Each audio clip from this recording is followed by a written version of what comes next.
Welcome to the Non Negotiable Living podcast, where we're building lives by design by creating non-negotiable habits around fitness, family, faith, and financial freedom.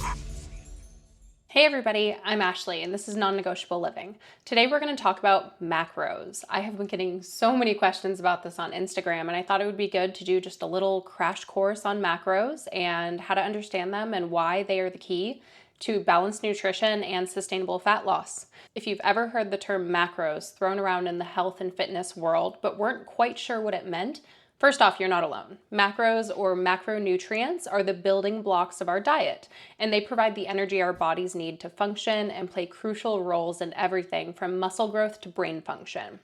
In today's episode, I'm going to break down what are macros and why do they matter, how many calories are behind each macro and what are their benefits, why balance is key and how cutting out carbs or fats can negatively impact your health, why we track calories, protein, and fiber in my program specifically, and the science behind why cutting carbs leads to weight loss and why that's mostly water weight. So we're going to touch on a bunch of topics today, so buckle up and let's get into it. First off, let's start with the basics. What are macros? Macros are short for macronutrients. So there are three major nutrients that provide our body energy or calories. There's proteins, carbohydrates, and fats. And each of these three macronutrients serves a unique and essential function in our body in order to thrive. So let's start with calories. So each macronutrient provides a different amount of calories per gram.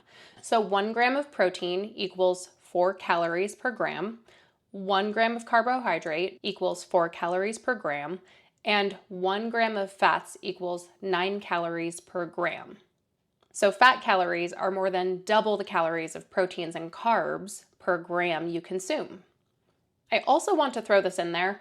I want to talk about alcohol. So although alcohol is not a macro, it still provides energy and 7 calories per gram. So when we talk about alcohol being high calorie, that's what we're talking about. This is also why high fat foods tend to be more calorie dense than protein or carbs, is because literally gram for gram, they are more than double the amount of calories.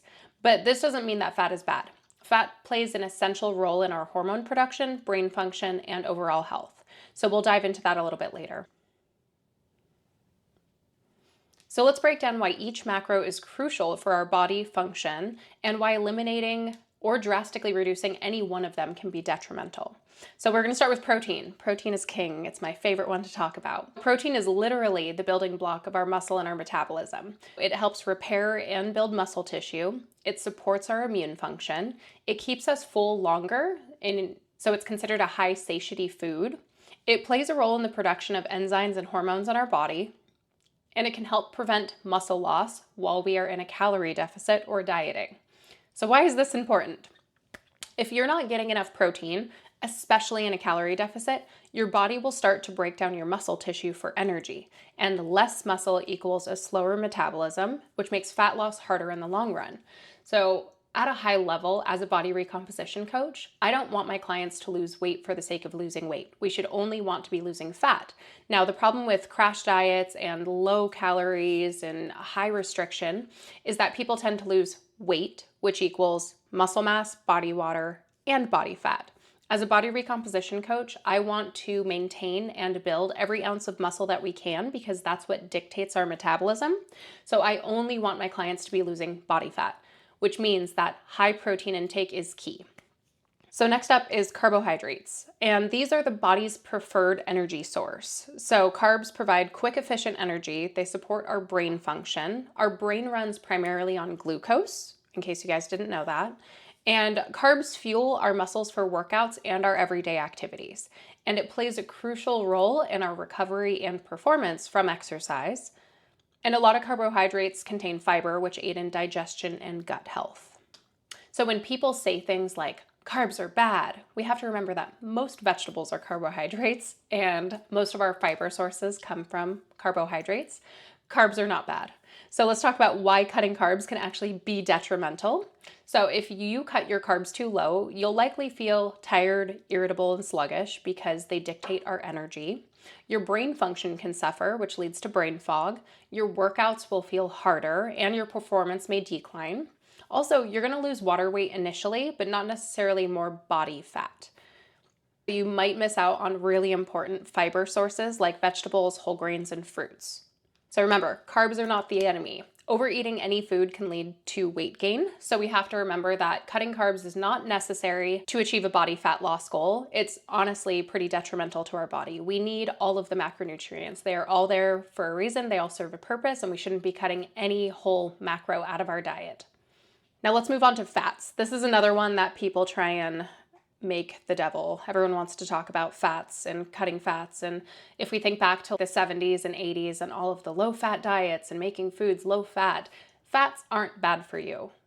The wrong kind of fats can be detrimental, but cutting fats out of your diet and denying yourself fats can actually wreak a lot of havoc on your hormone systems. So fats are essential for hormones and overall health. They support our hormone production, especially estrogen and testosterone.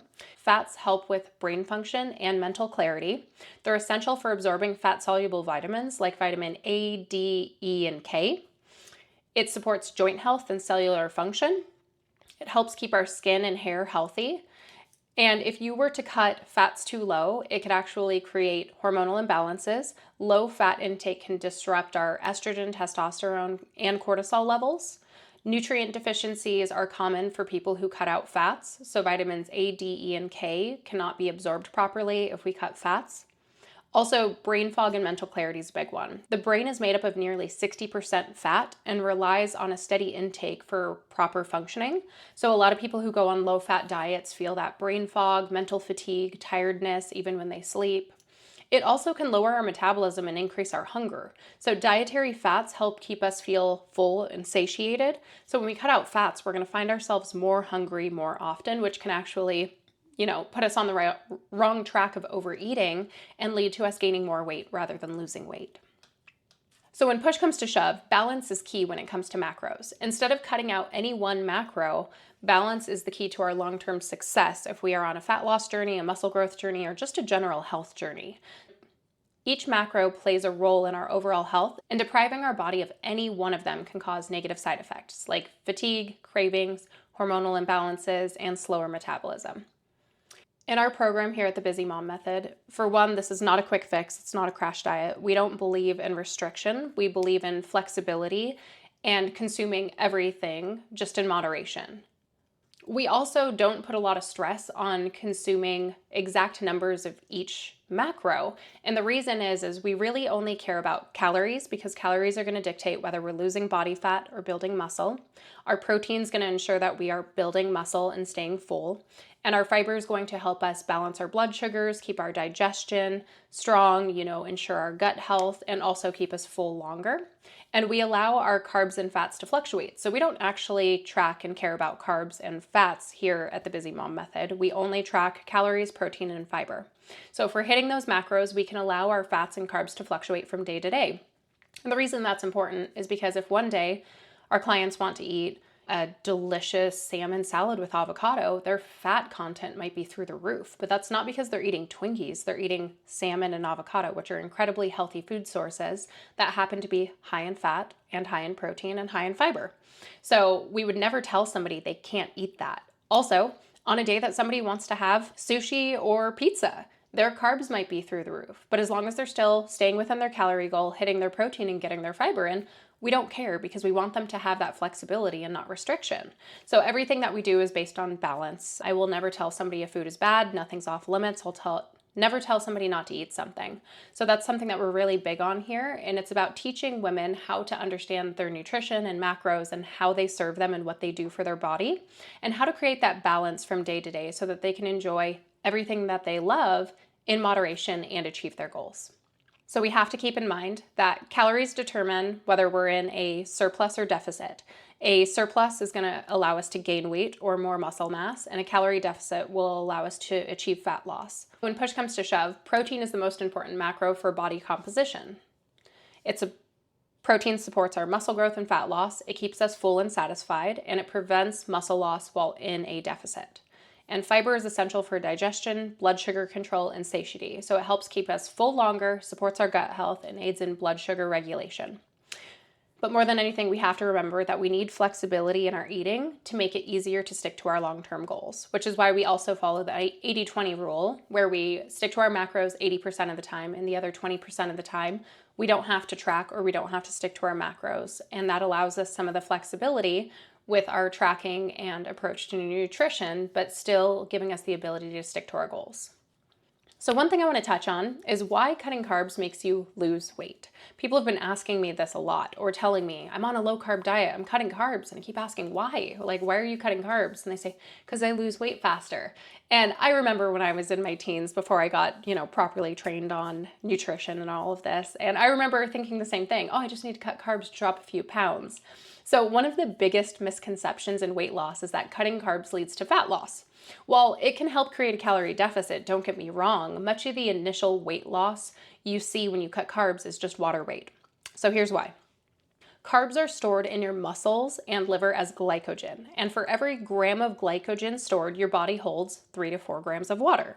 So when you cut out carbs, your glycogen stores get depleted and you lose water weight quickly. And this is why people who go on low carb diets see the scale drop so fast in the first week, and it's mostly water weight, not fat. And this is so common with people who decide to go on keto. They're like, oh, I went on keto and I dropped 10 pounds. And it's like, yeah, you're depleted of water. Your body needs more fluids, like that's it.